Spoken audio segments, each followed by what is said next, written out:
Hello, this is Dennis with A1 Telephone Service and Repair, A1 Electronics. You can reach us on the web at www.a1-telephone.com, and you can also reach us at 618-235-6959. Today I want to show you a telephone that's HG's telephone, and he always sends in these really cool post office telephones, and basically this telephone here it has Paris on the bottom plate, but I don't want to pick that up right now because I've got some things going on. We're kind of in the middle of a conversion here, so we're in the middle of the road of deciding how we want to handle this.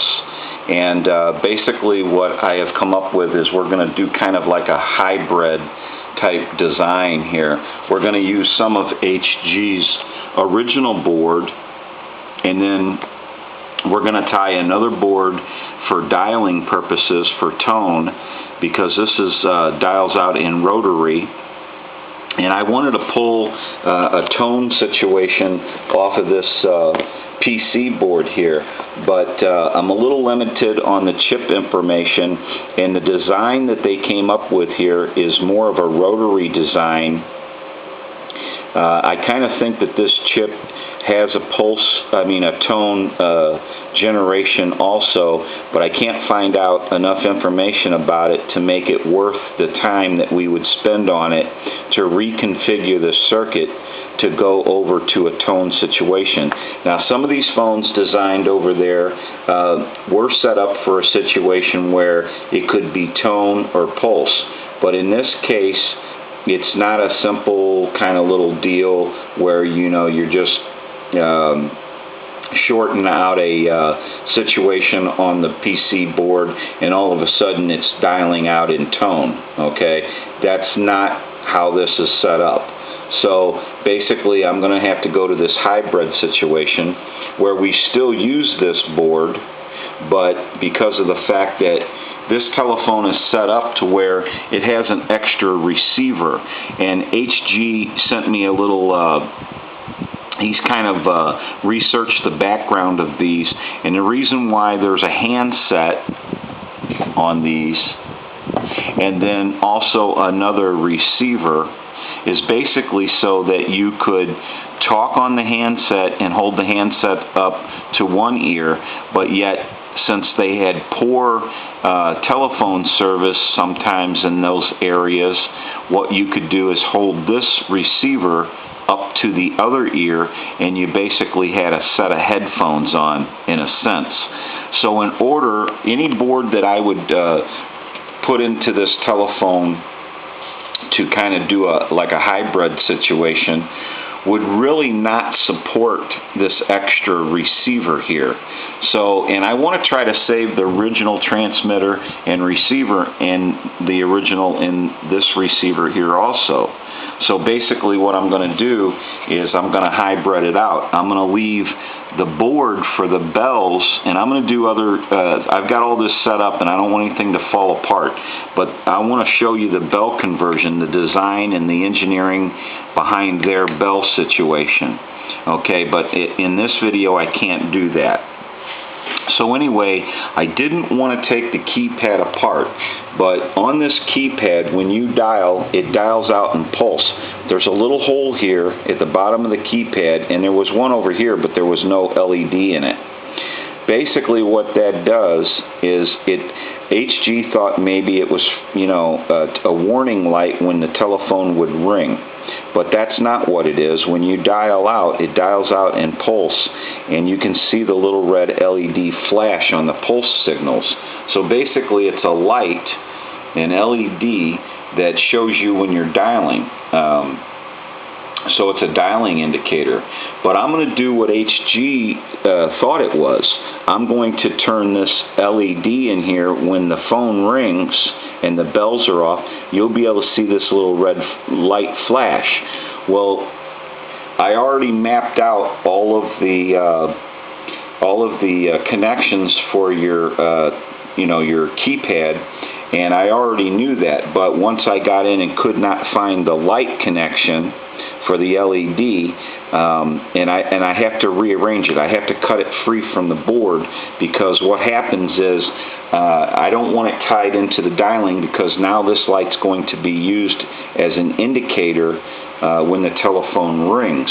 So it has to be broke away from any kind of connections to the keypad, or the ring cycle will interfere with the circuitry in the tone generator IC. So I have to break that free. So I had to go into the dial pad. But what I want to show you is pretty neat. It's kind of the way they design their telephone here. And so it shows you their engineering.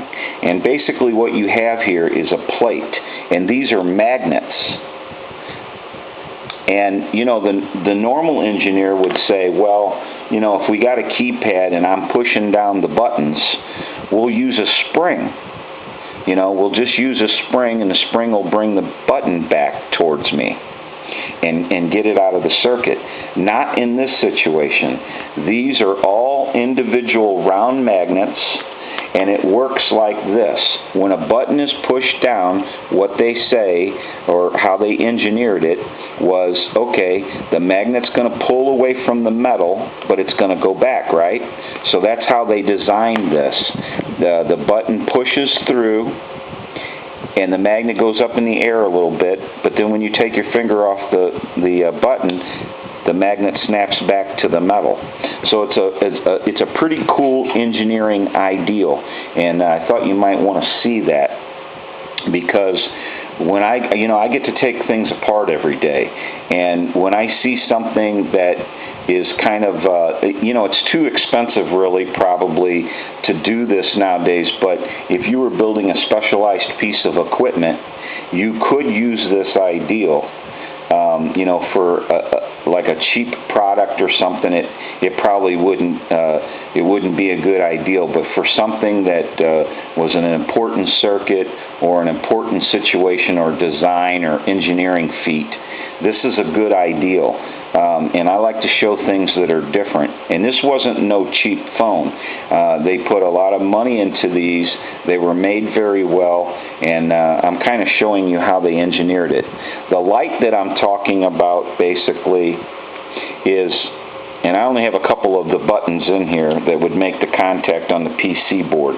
The LED that I'm talking about that I have to break away from the rest of the circuit is right here. And basically we will break those traces away and then run them out, and I'll go into my ring cycle circuit. But I have to get them away, so I had to open this board up. I didn't want to, but now I'm kind of glad I did, because I found the way they engineered this board. And this is different from anything that I've ever seen basically before. I've seen a lot of contacts with fingers and all kinds of really crazy designs, but this one literally makes a lot of sense. So basically what I'm going to do here is I'm going to put my little pieces back in, and these only go in, they will only go in one way, because the top and the bottom are shaved off, and I'm only going to put a couple of the buttons, the contacts, back in. And you can tell that the holes here are square, so they're more square, or they have a shape to them so that the button sits rectangle. They have a way they sit in, and they have to sit that way, and they have to ride in that situation. So what I want to do is I want to take my plate that has my magnets. Now my magnets are going to be on the bottom half of that. So what I want to do is I want to get my pins through, and these buttons, these contacts actually go into the magnet, because the magnet is round. So they kind of ride. You got to get everything just perfect, and that's why I'm only loading up as many as I am. Now if you can see this, I'll try to get this squared away for you, because it's kind of hard to hold all this at once. Might only do one or two here for you, because what I want to show you is how it actually works. Hopefully there's enough light. So, in a sense, what happens when I press this you can get an idea of how that works, and you no longer need a spring. So that was their around the old spring trick. So I think that's pretty ingenious.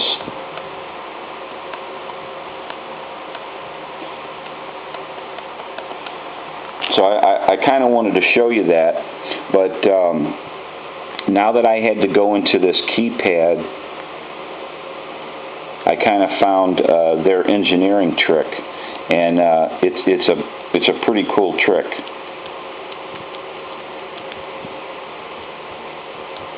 So I thought that was pretty much an engineering award there. So the little magnet just goes back into its spot once you press it. So that gives you a look at that. What we're going to be doing now is I'm going to be wiring up a second board, like a hybrid, because what I want to use the second board for, since the board that's in it and this PC board here, basically that was for the pulse generation for dialing out, is also configured for the design of the receiver and the transmitter. And so basically what I'm going to do is I'm going to let their original board amplify their receivers and their transmit and run everything through their original board. But then in a sense I'm going to tie in another board that's kind of a hybrid situation to actually do my tone functions off of the PC board here for the keypad for your tones. And so once we get that straightened out and get all the bugs worked out of that, what we're going to do is make sure all that's in working shape, and then we want to start on our circuit that's going to come from our LED here, which is going to be right in this location when we finish up, in the same location it was before. Now there was not a second. Normally there would be a second LED here, and I'm not sure why it didn't have it in it, but in this case it wasn't in the plans. But they have the hole here for it, but they don't have a mounting spot on the PC board. So there was a reason why there might have been another light at one time. Why they didn't follow through with that, I don't know. But to tell HG what I kind of came up with is, and nothing's set in stone here, so, you know, but once I get started, I'm going to have to go through with some of our design plans. The REP is going to be a redial, and I believe that he doesn't like music on hold. He doesn't mind hold, but he doesn't want any music. So what I figured for the T would be transfer, because I believe that's what that T is for to begin with. I think we'll do a flash button there. So instead of having to reach back and hang up all the time, he can simply probably push T for flash and then redial. And then when the telephone rings and it's hung up, if he has the bells turned off, because he likes to turn the bells off sometimes totally, what we can do is this red light here will flash. And that'll be a bell indication or a signal that you're getting a ring cycle and somebody's calling you. So we're just kind of going through this a little bit at a time. These conversions take a little bit of time, and you also have to design them out, how you want them and what you can get away with, and you know what's feasible and what's not feasible. So basically, I wanted to give you a look at how they designed their telephone there, and it sure gets away from the springs. And you know, I bet this guy probably that designed this keypad probably had a few days in the past where he had designed out keyboards or keypads with springs, and he probably said, you know, I'm getting tired of the springs falling all over the place. There's got to be a better way. Well, there is, and he designed it. So, you know, that was pretty cool. So you can basically see how that works. And it's a simple process. When it's all closed up, the magnet would never jump. It stays in its place.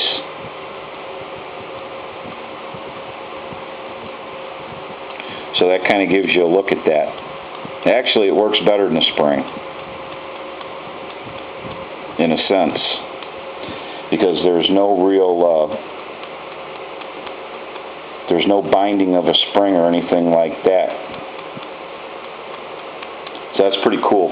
Anyway, we're in the middle of this process, and we'll try to get a couple of more videos out with everything that we're moving along with, and try to show you what's going on. And these things take time. I have to work on these when I got a little extra time, which is never. But you have to do it sometimes. So I have to design these out, figure out what's going on.